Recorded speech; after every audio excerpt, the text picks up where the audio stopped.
Hallelujah. परमेश्वर आप सबको आशीष दे। और दूसरा कुरिन्थियों 9:8 में लिखा है, आत्मा में अपने बीजों को बोएं। हालेलुया।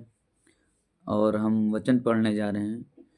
परमेश्वर सब प्रकार का अनुग्रह तुम्हें बहुतायत से दे सकता है, जिससे हर बात में और हर समय सब कुछ जो तुम्हें आवश्यक हो तुम्हारे पास रहे, और हर एक भले काम के लिए तुम्हारे पास बहुत कुछ हो। हालेलुया। मेरे प्रियो, बाइबल बताती है कि यदि आप प्रभु की हजूरी में आए हैं तो पूरी तरह से एक मन रहें, परमेश्वर के निकट आत्मा में रहें, लगातार उसको स्मरण करें, और जब भी आप बीज को बोते हैं तब उसका धन्यवाद करें। यह बहुत महत्वपूर्ण है कि हमारी प्रार्थनाएं, हमारा बोना धन्यवाद सहित परमेश्वर के सम्मुख पहुँचे। जिस तरह वचन में लिखा है, परमेश्वर सब प्रकार का अनुग्रह तुम्हें बहुतायत से दे सकता है। उस अनुग्रह में चंगाई हो सकती है। इसलिए सब प्रकार का अनुग्रह आर्थिक तरक्की का, आर्थिक आशीषें का, कारोबार का आता है। मेरे प्रियो, जब आप बोने के समय जैसा मन में ठाने वैसा ही दान करें, ना तो कुड़ कुड़ के, ना किसी दबाव में, क्योंकि परमेश्वर हर्ष से देने वालों से प्रसन्न रहता है और उनसे प्रेम रखता है। इसलिए अपने बोने के समय अपने उत्तम को बोना है और लगातार यह अंगीकार करते हुए बोना है कि परमेश्वर का अनुग्रह मेरे जीवन में बहुतायत के साथ कार्य करेगा। जैसा वचन भजन संहिता अध्याय 23 में लिखा है, यहोवा मेरा चरवाहा है, मुझे कुछ घटी न होगी। इसलिए जितने भी लोगों का परमेश्वर प्रभु यीशु मसीह है, जिन्होंने प्रभु यीशु मसीह को अपना मुक्तिदाता उद्धारकर्ता ग्रहण किया है, उनके जीवन में किसी भी तरह की कोई भी घटी न होगी। इसलिए यदि हम प्रभु में बने रहें और उसके निकट बने रहें और उसके वचन को पूरा करें, तो कोई भी समस्या, कोई विपत्ति ज़्यादा देर तक आपकी ज़िंदगी में बनी न रहेगी। और परमेश्वर आपको आत्मिक क्षेत्र में भी आशीषित करेगा। इसलिए अपने लगातार परमेश्वर के घर में उत्तम बीजों को बोना है। याद रखें, 10वां अंश ना तो नए नियम का हिस्सा है और ना ही पुराने नियम का हिस्सा है। यदि आप परमेश्वर से प्रेम करते हैं तो आपको अपने 10वां अंश को बोना है, ताकि परमेश्वर आपकी घटियों को पूरा कर सके और वह आपको आशीषित कर सके। आमीन। यह प्रार्थना आपके द्वारा किया जाए। सर्वशक्तिमान परमेश्वर, इस वचन के लिए मैं आपका धन्यवाद करता हूँ कि परमेश्वर, मैं यह प्रार्थना करता हूँ कि मैं आप अपना दिल खोल कर आपकी महिमा करने के लिए सबसे उत्तम बीज को बोता हूँ। आप मुझे आशीषित कीजिए प्रभु यीशु मसीह सामर्थी नाम में। आमीन। हालेलुया। परमेश्वर का वचन कहता है कि जब आप बोने वाले होते हैं, आप जब बीज दशवांश के बोते हैं, न तो ये नए नियम का न पुराने नियम, लेकिन आप अपने परमेश्वर जब प्रेम करते हो, आप प्रभु के कामों के लिए, राज्य के लिए बोते हो, किसी इंसान को नहीं देते हो, परमेश्वर की महिमा के लिए देते हो। जब आप देते हो तो परमेश्वर प्रसन्न होता है, तब आपके लिए स्वर्ग की झरोखे खोलता है। परमेश्वर का वचन कहता है कि तुम ऐसा दान करो, ना कुड़ कुड़ के, न तो अपने मन में ऐसे बोलो कि ये आज ज़्यादा बो दिए हों, कम बो दिए हों। ऐसे ऐसे अपने मन में कुड़ के मत बोलो कि मेरे पास पैसा नहीं, मैं क्या चीज़ बोऊँ।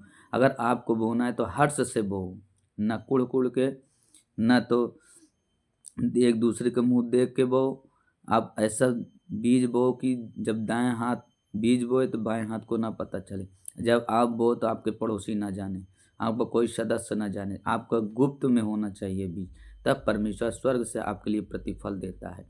परमेश्वर के वचन में लिखा है कि अगर तुम अपना रास्ता खुलवाने के लिए, कोई काम आपका रुका हुआ है, परमेश्वर के वचन में लिखा है अगर आप उससे 5 गुना और बढ़ के बोते हैं तो परमेश्वर आपके रास्ते खोलता है। हालेलुया। क्योंकि परमेश्वर कहता है हर्ष से देने वाले से परमेश्वर से प्रसन्न होता है। भजन संहिता 23:1 में लिखा है, यहोवा मेरा चरवाहा है, मुझे कुछ भी घटी ना होगी। हालेलुया। जब दाऊद ने बोया था तो दाऊद ने भी काटा और उसके बेटे राजा सुलेमान भी काटा। ऐसा धनवान, ऐसा राजा कोई नहीं हुआ। हालेलुया। आप जब हर्ष से बोते हो तो परमेश्वर दिल खोल के लिए आपके लिए वर्षा करता है, वो आशीष का वर्षा करता है। आपके जीवन में कोई भी कमी किसी भी चीज़ की कमी घटी ना होगी।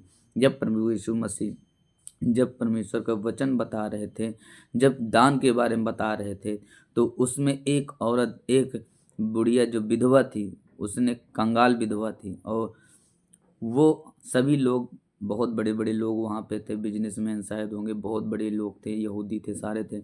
और जब वहाँ पे दान दे रहे थे तो बहुत से सारे शायद 1 लाख भी दिए होंगे, 10,000, 20,000, बहुत से 5-5, 10-10, 10,000 बोए होंगे। लेकिन एक विधवा औरत जो थी 2 दमड़ी लेके आई थी।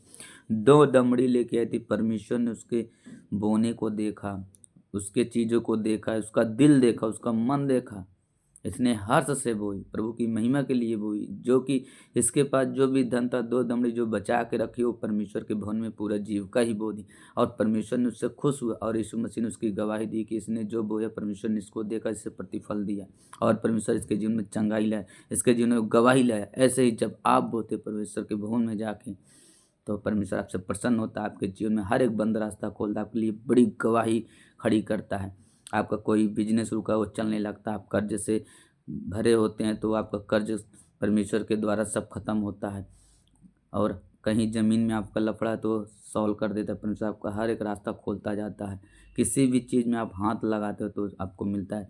आप बेशक गाड़ी लेने वाले हो, आप कई साल से नहीं ले पा रहे हो, अगर आप प्रार्थना भी कर रहे हो, वचन भी पढ़ो, आपका काम नहीं, जब आप परमेश्वर से हर्ष से बोलते हो, आपके दिल खोल के परमेश्वर के राज्य भवन में बोलते हो, तो परमेश्वर प्रसन्न होता है, और परमेश्वर आपके हर एक काम को बढ़ाता जाता है, हर एक बिजनेस चीज़ को बढ़ाता जाएगा।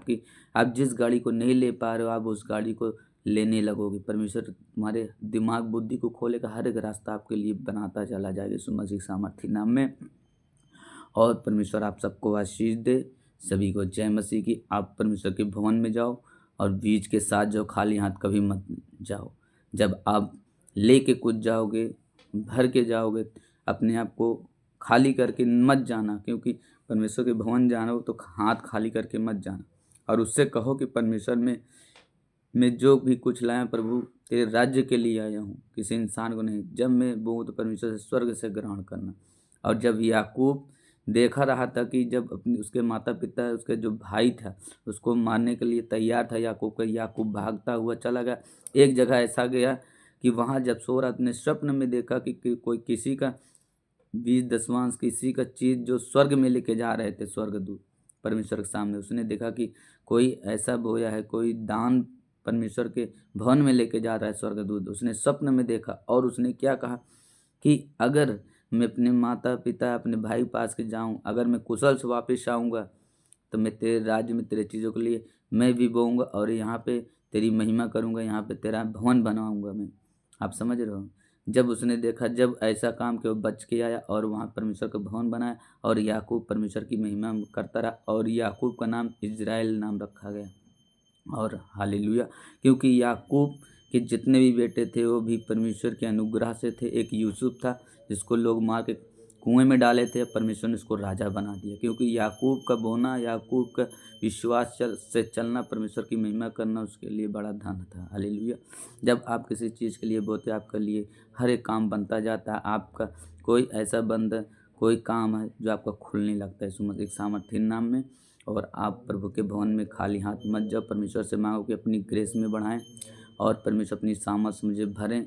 और अगर मैं आत्मा में कहीं खाली हूँ तो मुझे पवित्र आत्मा मुझे दें, और परमेश्वर आपकी महिमा, आपके राज्य में बढ़ूँ, और परमेश्वर रूहों को बचाने वाला बनूँ, सच्चाई पे चलने वाला बनूँ। परमेश्वर में जीवन कोई भी भली वस्तु कमी घटी ना होने पाए।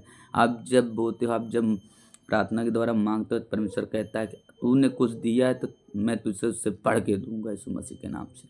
परमेश्वर कहता है 30 गुना नहीं 60 गुना मैं तुझे 100 गुना वापिस करूंगा यीशु मसीह सामर्थ्य नाम। आप कितने भी बड़ी बीमारी में हो, कितनी बड़ी परेशानी में, परमेश्वर उससे चंगाई देता है यीशु मसीह सामर्थ्य। आप कभी परमेश्वर के भवन से खाली हाथ वापस नहीं आते हो। हालेलुया। और परमेश्वर इस वचन के द्वारा परमेश्वर आप सबके जीवन 100 गुना फल है, और जितने भी लोग वीडियो देखे परमेश्वर वचन के द्वारा चंगे हो जाए यीशु मसीह सामर्थ्य नाम में। सभी को जय मसीह की। God bless you.